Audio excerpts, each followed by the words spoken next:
Bonjour à tous, bienvenue à ce Midi Livre. Midi Livre très attendu parce que c'est une journée spéciale.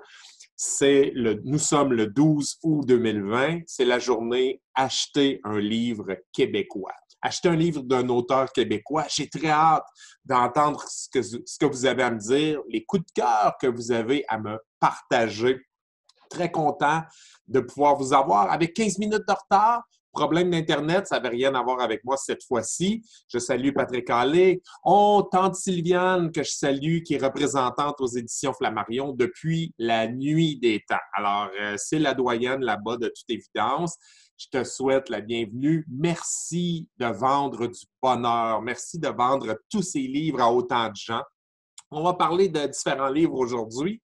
Et ma complice pour ce Midi Livre spécial Livre québécois. Je dis spécial livre québécois, mais en fait, sur à peu près 50-52 chroniques par année, je dois parler de livres québécois 30, 35, 40 fois. Alors, on parle beaucoup de livres québécois chez Ballot. J'admets ma complice du jour dans la conversation. Il y a longtemps que je veux que se joigne à moi. Oh mon Dieu, en direct de Paris, Céline Martel. Bonjour, Yannick. Bonjour. Alors, on fait la promotion des livres québécois aujourd'hui et tu me parles en direct de Paris. C'est bien drôle. La en direct de mon bureau. Oui, je le sais bien. C'est le cadre de mon bureau, nouveau bureau, changer d'étage. Et c'est ça, la pandémie, ça nous fait faire plein de changements à l'intérieur de notre chez-soi. Ben oui, voilà. Alors, on ne peut pas être... Voilà. On peut pas voyager, mais on peut voyager sur les murs de notre bureau. C'est ce que je retiens. Oui, c'est ça. Bon, je salue les gens qui se joignent à nous au fur et à mesure. Alors, j'ai nommé Patrick Allé, tante Sylviane, que j'ai nommée d'entrée de jeu, qui travaille comme représentante aux éditions Flammarion depuis plus de 30 ans. Judith Saint-Onge, bonjour Judith, qui dévore les livres, qu'on lui propose. Marianne Lachance, bien sûr. Patricia Desorcy qui dit « Oh, la belle Céline! » Alors, tu as déjà ton fan club qui se joint. Oui, partout. Qui aime beaucoup ton rire, donc c'est parti déjà. Alors, voyez, malgré le décalage horaire en direct de Paris, Céline a l'air en pleine forme aussi. Josée Durocher, qui est une auteure aussi, je la salue. Alors, bonjour. Alors, merci de vous joindre à nous. Merci à toi, Céline. Ça fait longtemps que je veux que tu fasses partie d'un Midi Livre. Oui, c'est tellement un beau bonheur pour moi. Écoute, ça m'a obligée à prendre un petit livre qui traînait depuis plusieurs mois sur ma table de nuit que je n'avais pas lu et je suis très, très, très contente d'être là. Bon, plusieurs mois, tu dis, le livre que tu as choisi, on a assisté au lancement du livre il y a 1 an. Non, mais je suis à peu près certain que c'était au mois d'août. Au mois d'août 2019, on s'est rendu à Québec. On a assisté. Il me semble que c'était ça. C'était en été. En tout cas, je me souviens que c'était en été parce que j'étais en vacances, ce qui est assez rare.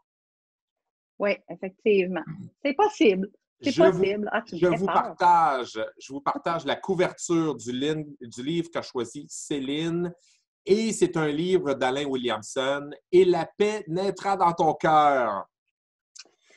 Effectivement, écoute, c'est un beau bijou et la paix naîtra dans ton cœur d'Alain Williamson. C'est vrai que c'est publié en 2019, en fait. Et un petit bijou, je vous dirais, d'une 150 quelques pages. Je lis très bien une soirée, si vous n'êtes pas trop dérangé. Sur le bord de la plage, en vacances, je suis allée en Gaspésie et j'ai découvert une magnifique plage. Donc, même en pandémie, on peut aller sur la plage. Donc, un beau bijou qui traite sur le thème de manipulation. Non, n'ayez pas peur, manipulation. On voit quand même, on arrive à sortir des traits chez des personnes autour de nous, mais c'est pas négatif, c'est magnifiquement écrit. Sous la plume d'Alain Williamson, vous allez le reconnaître. Donc, tout se passe autour de Steve Landerneau. Steve est marié depuis 10 ans avec Mélanie, a 2 enfants, un à bas âge, l'autre est de niveau scolaire. Et il est aussi associé. Donc, c'est un entrepreneur associé, a ouvert une entreprise de relations de presse avec son ami de toujours, Carl. Mais Steve a fourni tout l'investissement. Carl avait eu des déboires financiers. Steve n'a pas eu peur, s'est laissé tenter, s'est laissé aller. Mais début d'entreprise, c'est pas jojo, c'est pas facile. Le rôle à chacun, Steve est davantage le représentant des ventes, va rencontrer les clients, les prospects, et fait signer les contrats, alors que Carl est plutôt, lui, dans le démarchage. Donc, il va d'abord, lui, trouver les clients, booker les rencontres et faire la suite. Donc, Carl excelle beaucoup dans rebooster son ami Steve, alors que Steve, lui, il excelle évidemment dans la vente. Donc, tout se passe, voici le portrait de Steve, tout se passe un matin, contrairement à son habitude. Steve n'est jamais en retard à un rendez-vous, mais là, il se rend à un rendez-vous planifié par son ami Carl, son complice Carl. Mais là, à l'île aux poudres, il est en retard, manque le traversier, ça va pas bien. Mais malgré le retard, attrape quand même une bouchée. Il dit, moi, je vais aller m'asseoir, je vais essayer de me reposer, de me déposer dans un parc, manger une bouchée et revoir ma stratégie de vente avec le client potentiel. Donc, pendant sa petite bouchée, je pourrais dire, Mélanie, sa conjointe, l'appelle et lui demande expressément de revenir à la maison. Elle doit partir avec le petit Benjamin et elle veut absolument que Steve soit là pour le retour de l'école de sa fille, Justine. Évidemment, Steve refuse. Et là, vous pouvez imaginer la colère, la guerre, la chicane.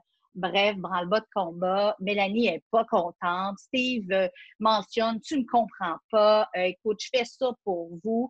Mais elle lui dit clairement, écoute, je ne te reconnais plus. Je ne connais plus l'homme que j'ai marié. Tes valeurs familiales sont comme disparues. Et là, pendant ce temps, il y avait comme une entente avec Carl et si l'un des deux s'appelait, il devait absolument répondre. Donc, il dit à Mélanie, je te mets en attente, Carl m'appelle sur l'autre ligne. Évidemment, Steve sait qu'il va avoir le compte-rendu de la rencontre qui n'a toujours pas eu lieu. Évidemment, c'était le sujet. Et là, il est un peu, il y a des attentes très élevées, presse un peu Steve. Tu dois absolument faire signer ce contrat-là. C'est important, c'est ça qui va nous sortir la tête de l'eau. Donc, finit par raccrocher. Et là, Steve, clairement, c'est le début du livre. Il se sent pris dans ses valeurs, déçu de décevoir Mélanie, qui a des attentes élevées elle aussi, veut retrouver son conjoint qu'elle a marié. Déçu aussi, il est un peu déçu de décevoir aussi son Carl, évidemment. Donc, il est pris là-dedans. Là. Qu'est-ce qu'il doit faire? Disons que Steve, dès le début du livre, est peut-être dans ce qu'il y a de pire pour un entrepreneur, c'est que là, ça va pas bien. Problème de finances, problème de temps, et ça, bien, au-delà de l'argent, les entrepreneurs, on manque énormément de temps. Et je trouvais que dès le début, ça m'a replongé dans des moments où j'étais en affaires et que c'est pas vrai que tu es heureux parce que tu es supposé dans la vie de remplir, de réaliser ta mission de vie, mais à un moment donné, il y a toujours des à côté. Tu sais, c'est bien beau les roses, mais il y a des épines après roses aussi. Sauf que là, j'ai l'impression que notre ami Steve est dans 90 % de merde et 10 % de plaisir d'être en affaires. Donc, il n'y a pas vraiment de plaisir relié à ça. Et Pas du tout. comme ça arrive beaucoup lorsqu'on touche, on est près du fond du baril, ben, il va se passer quelque chose. Hein? Steve va faire une rencontre, en fait. Totalement. Steve rencontre en fait un inconnu qui passe par là et qui lui mentionne « vous avez manqué un appel important ». Et Steve de répondre rapidement « Non, non, j'avais mon associé ainsi que ma femme. » Et il dit « Non, non, l'appel de votre cœur. » Donc, je vous épargne la suite, mais en fait, tout le livre va se poursuivre, il va s'étendre autour de cette relation-là entre l'inconnu qui a parlé, que Steve a cru reconnaître comme un conférencier déchu. En fait, c'est ce qu'il croyait déchu. Et maître de la motivation, il croit le reconnaître, il va absolument le revoir. Évidemment, son associé Carl voit beaucoup les signes de dollars avec ça. Ce gars-là est disparu de la planète, est disparu de l'espace public. Allons chercher. Il y a de quoi faire avec ça. Donc, encore là, déchirement, mais tout se passe entre Larry Mantle, qui est le fameux conférencier inconnu qu'on aurait pu dire, et Steve. C'est vraiment un beau retour aux sources pour Steve. Un appel à écouter sa petite voix intérieure. Effectivement, effectivement, tu as C'est un raison. beau voyage là-dedans où on se retrouve clairement, là. C'est Hey, vraiment. on voit en fait l'espèce de les deux pôles inversés, dans le sens où tu as Steve qui court après sa queue, qui, mon Dieu, qui est débordé, qui n'a pas de temps à lui et qui subit la vie. Et tu as ce gars-là qu'il rencontre, Larry Mantle, en fait, il croit que c'est lui, qui est un auteur à succès, qui est quelqu'un dans le passé qui a eu énormément de succès et qui s'est complètement retiré de la vie publique à un moment donné. Et là, tu regardes ce gars-là, tu dis, mon Dieu, qui est chanceux, il est tranquille. L'action se passe, on ne l'a pas mentionné, mais ça se passe à l'île aux Coudes. Oui, tout à fait. Si vous êtes déjà allé là, tu ne peux pas te rendre là comme tu veux. God. Là, ça prend le traversier. Tu es vraiment détaché du reste du monde alors que tu es collé sur la civilisation, mais il y a quand même un plan d'eau qui te sépare de la civilisation. Et là, ça se passe sur une plage. Ça se passe au Québec. Alors, on parle de livres québécois, mais qui se passent dans le décor du Québec aussi. Si vous n'êtes jamais allé à l'île aux Coudes, allez-y, vous allez comprendre. Lisez le livre avant, puis allez visiter après. Et Oui. vous allez voir à quel point. Et là, tu as mentionné au départ que on parlait de ceux de ces espèces de vampires d'énergie, de ceux qui te siphonnent tout ce que tu as, des profiteurs. Là-dedans, tu as le personnage de l'associé de Steve qui est vraiment un profiteur de classe mondiale, limite pervers narcissique, là, quelqu'un qui va te prendre tout ce que tu as, mais quand tu es collé sur ces gens-là, tu ne les vois pas. Et c'est pas lourd dans le livre. D'abord, pour ceux qui n'aiment pas lire, vous allez aimer ça. Et La paix naîtra dans ton cœur, ça se lit très, très rapidement. C'est un roman d'inspiration. Ça coule bien. Mais en même temps, vous allez reconnaître des gens de votre entourage. Vous allez peut-être pouvoir mettre des noms sur des gens de votre entourage ou des gens qui ont déjà passé dans votre vie et vous vous en êtes débarrassé par miracle. Et mon Dieu, que vous vous êtes senti bien par la suite. Vous allez reconnaître des traits de caractère. Et si vous ne vous êtes pas débarrassé de ces gens-là, en lisant le personnage, en voyant qui est le personnage de l'associé en question, vous allez peut-être allumer en disant « Arc, c'est ce que j'ai dans ma vie. J'ai quelqu'un comme ça dans ma vie et mon Dieu que j'ai plus d'énergie. On dirait que ma vie ne m'appartient plus. » Effectivement. Écoute, c'est un beau bonheur, des traits de caractère qu'on voit chez certaines personnes. C'est plus fort que nous. Même que je te dirais que ma tête partait à un moment donné. J'étais là, oh merde, j'ai encore manqué un petit bout. Mais évidemment, on a des images claires avec certaines personnes de notre entourage, passé, présent ou autres. Mais quel beau bijou. On y parle aussi, il y a tout le jeu d'ego sur les médias sociaux. On va voir les médias sociaux d'une autre façon. Hein? Oh, tu as raison. Oui, effectivement, on voyait ça. Il y a aussi beaucoup de...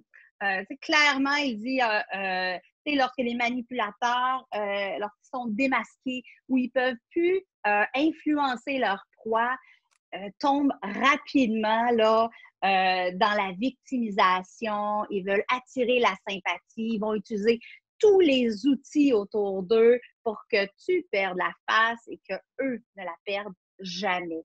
Voilà. C'est là l'enjeu. Ces manipulateurs-là, il faut que ça soit de la faute des autres. Leurs déboires, il faut que ça soit de la faute des autres, absolument. Et là, tu en as un, mais vraiment de classe mondiale. Vous allez voir ce qui se passe plus le livre avance. Et vous pouvez voir peut-être ce qui se passe quand vous êtes débarrassé de ce genre de parasite. Et j'ai trouvé ça drôle que ça soit écrit par Alain Williamson. Alain Williamson, qui est le propriétaire des éditions Dauphin Blanc. Tu sais, c'est la journée où on achète un livre québécois. Bien, lui, c'est un éditeur québécois.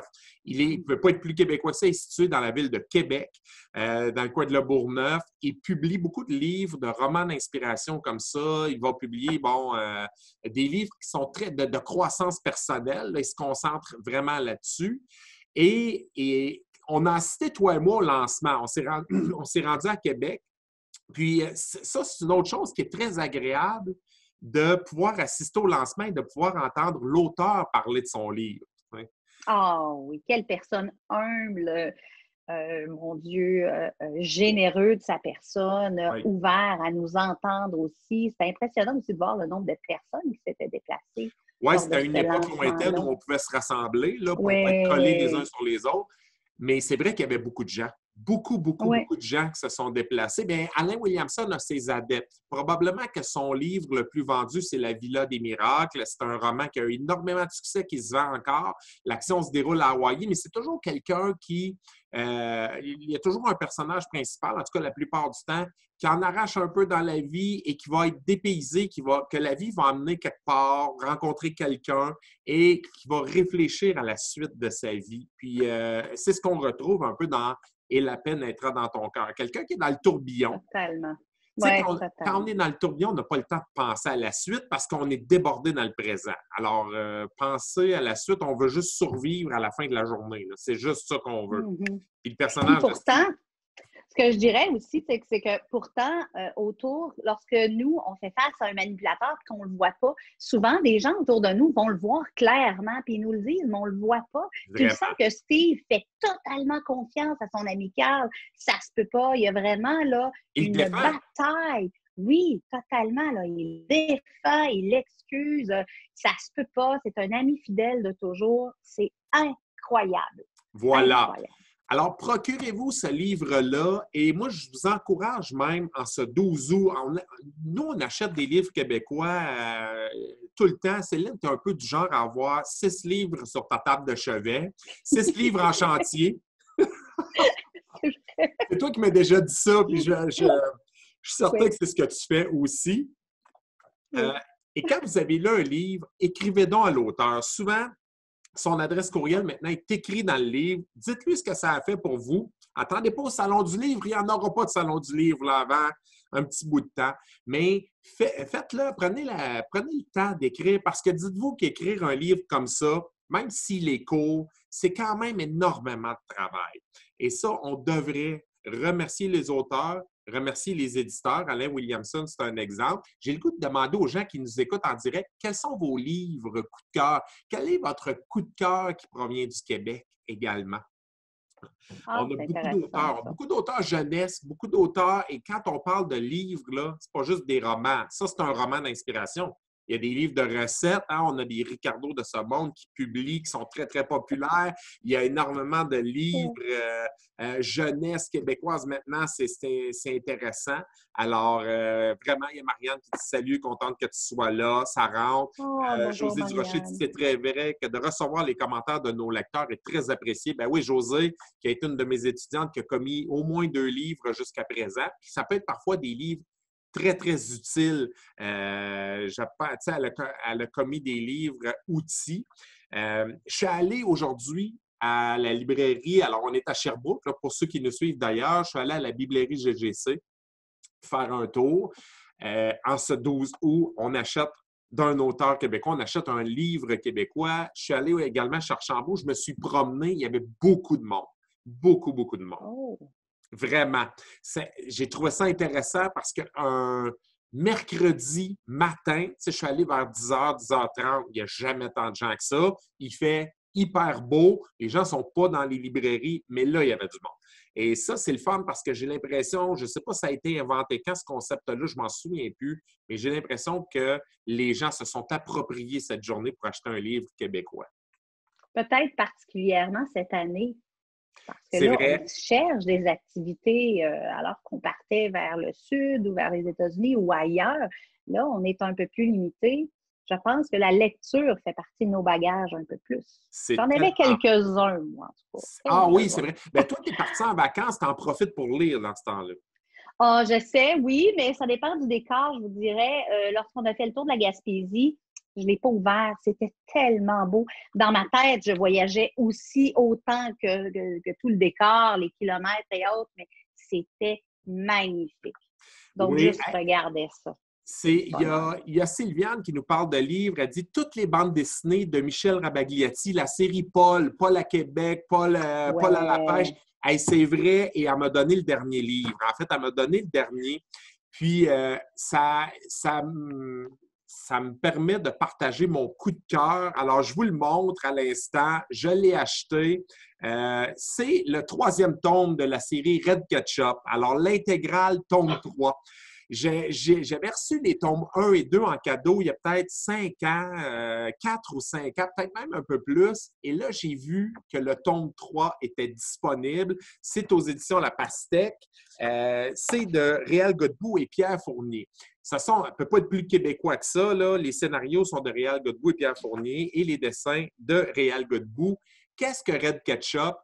N'importe qui a eu la revue Crow dans ses mains à un moment donné, a déjà vu des aventures de Red Ketchup. Red Ketchup est une espèce d'anti-héros qui se gave aux pilules. C'est drôle parce que ça nous reflète un peu l'Amérique d'aujourd'hui. C'est nettement exagéré, c'est caricatural, mais je trouve ça fantastique. Red Ketchup, qui est un agent du FBI, il va travailler au FBI par toutes sortes de détours, puis ils ne veulent même plus l'avoir, mais ils n'ont pas le choix de le garder parce qu'il n'est pas tuable. Ils l'envoient dans les pires missions et il arrive plein d'aventures, mais on voit les pires travers des Américains là-dedans, puis on s'inclut là-dedans. Et moi, j'ai besoin de lire de la bande dessinée parfois parce que je lis énormément. C'est une façon de se détendre, la bande dessinée. C'est une façon de décrocher.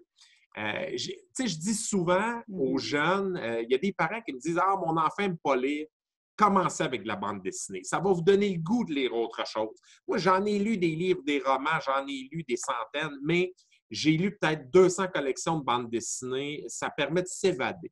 C'est la version papier du cinéma, la bande dessinée. C'est le 9e art. Je trouve ça extraordinaire.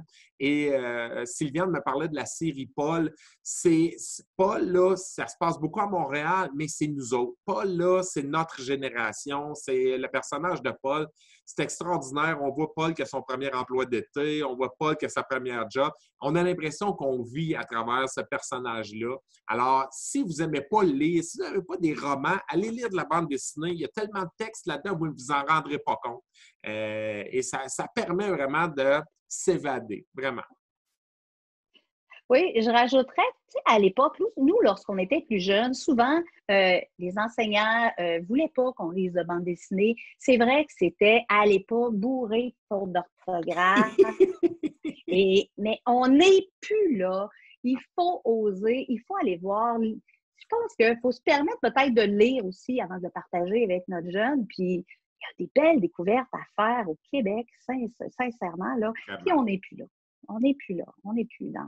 Vraiment. Cette guerre de faute d'orthographe. Non, il y a beaucoup de qualité. Nos éditeurs sont très, très consciencieux. Hey, il faut dire aussi qu'on a des scénaristes et dessinateurs du Québec qui sont publiés en France. Je pense aux auteurs des Nombris qui habitent la région de l'Estrie et qui travaillent à partir de l'Estrie. Ce n'est pas un livre québécois en tant que tel, mais c'est des auteurs et dessinateurs québécois. Allez acheter des Nombris qui sont immensément populaires dans le monde de la bande dessinée, mais partout en Europe. Alors, c'est une grande fierté de penser que ces gens-là habitent, je pense, North Atlee, tout près d'ici, et créent leur bande dessinée à partir d'ici. Alors, je trouve que c'est fabuleux. Ça nous permet, nous, Québécois, d'exporter aussi à l'extérieur, d'exporter sur un autre continent et même dans toute la francophonie. Alors, ça, c'est intéressant aussi.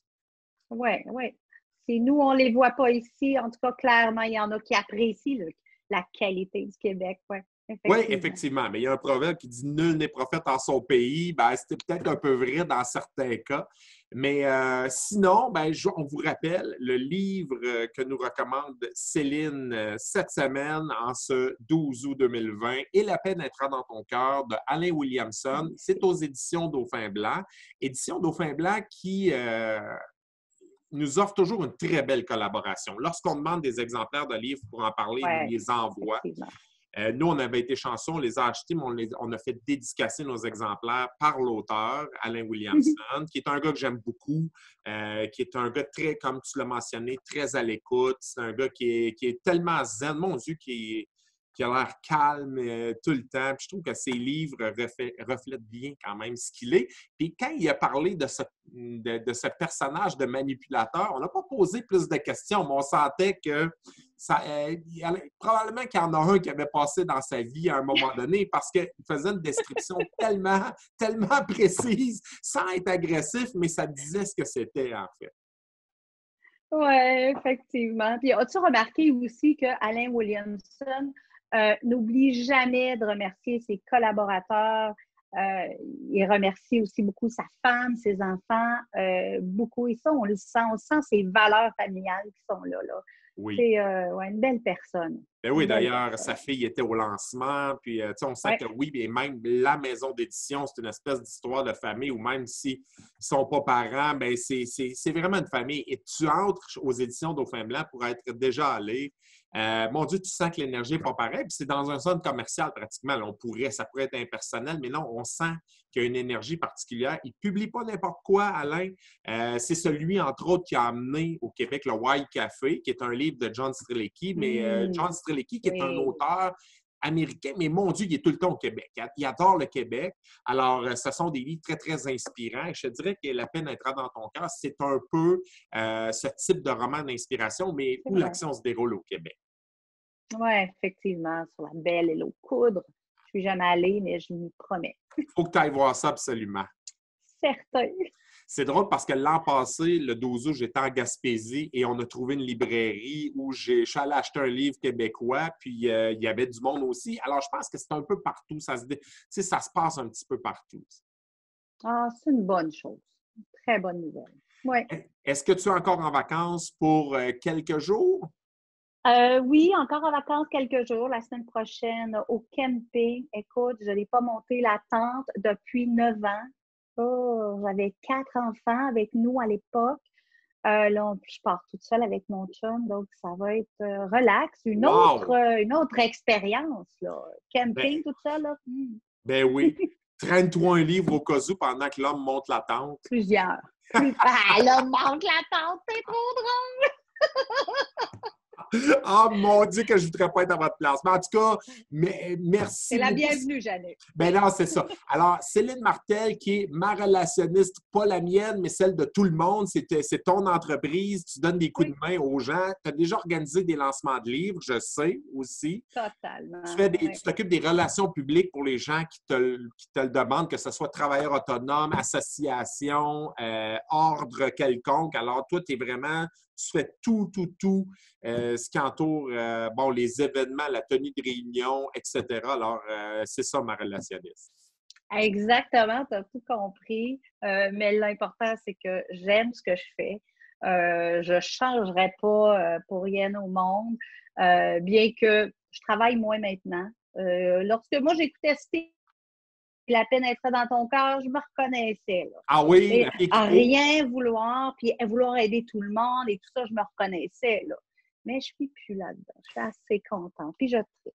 Ben, moi, c'est drôle que tu dises ça. J'avais lu ce livre-là l'an passé et mon Dieu que c'est l'objectif à atteindre pour beaucoup de gens d'affaires, beaucoup de travailleurs autonomes. Lisez-le pendant vos vacances. Vous allez peut-être penser un peu à votre avenir, à comment ça sera la suite des Totalement. choses. Il y a Sylviane qui m'écrit que l'événement du 12 août, ça fait 6 ans que ça existe. Alors, je ne savais pas, je pensais que c'était plus vieux que ça, mais les gens se sont appropriés l'événement quand même assez rapidement. Alors, Oui, merci. effectivement. Merci beaucoup, Céline, de ta Toujours un participation. plaisir. Parfait. N'importe quand. Alors, à vous à la maison, merci d'avoir été là. Mais là, sortez de chez vous, allez à la librairie, achetez un auteur québécois, demandez conseil à nos libraires indépendants. Ils connaissent les livres et ils vont vous en parler avec beaucoup, beaucoup de passion. Vous allez voir l'atmosphère. J'ai une étudiante qui m'écrivait ça. J'aime, qui habite une ville où il n'y a plus de librairie. Et là, tu vois la différence. C'est que tu entres, tu as une atmosphère, tu as des odeurs dans une librairie, tu peux jaser avec le libraire ou la libraire et elle va te recommander des choses, puis elle parle des livres avec passion. Ça, vous ne retrouverez pas ça partout. Si vous en avez une librairie de quartier, librairie indépendante, allez-y, vous allez vraiment voir la différence. Puis maintenons en vie ces institutions-là. N'oubliez pas d'écrire à l'auteur aussi, après avoir lu son livre. La vraie paye de l'auteur, ce n'est pas le 10-12 de profit qu'il va faire sur un livre parce que c'est ça que l'auteur a. En bout de ligne, c'est vos commentaires. C'est ça, sa vraie paye. Exactement. Laissez-vous surprendre. Allez. Bravo. Merci et bonne fin de journée. Bye bye. Bye à tout le monde. Bye.